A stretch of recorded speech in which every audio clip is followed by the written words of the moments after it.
کہ جو کھیت کو بوتا ہے فصل کو کاٹنے کا حق اسی کو ہوتا ہے. کھیت بوئے کوئی فصل کاٹے کوئی، ایسا نہیں ہوتا. یہاں پر ہم لوگوں نے پچھلے دنوں سے ہی کھلا میدان چھوڑا ہے کہ صاحب بائیسی میں کھلا میدان ہے، جو چاہو.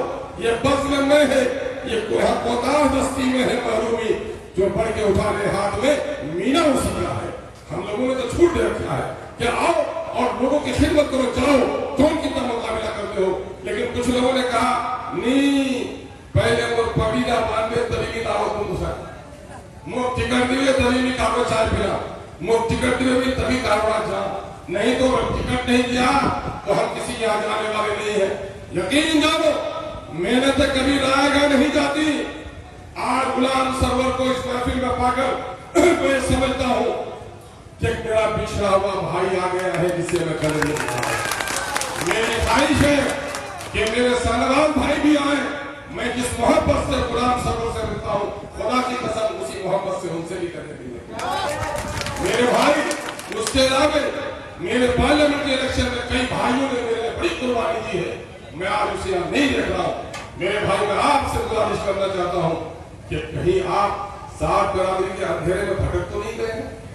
سات برادری کے اندھیرے میں بھٹک جائیے گا تو خود ہی نہیں بھٹکیے گا بلکہ پوری قوم کو بھٹکانے کا ذمہ دار بن جائیے گا، چونکہ احمدیوں میں رہ کر آپ کی حیثیت ایک لیڈر کی ہو گئی ہے. میرے بھائی آئیے، ہم آپ اگر واقعتاً احمدیوں سے جڑے ہوئے، واقعتاً اگر مزاج صالح ہے، واقعتاً ایماندار ہے، مخلص ہے، ہمیں حکیمانہ فیصلے بھی لینے ہوں گے.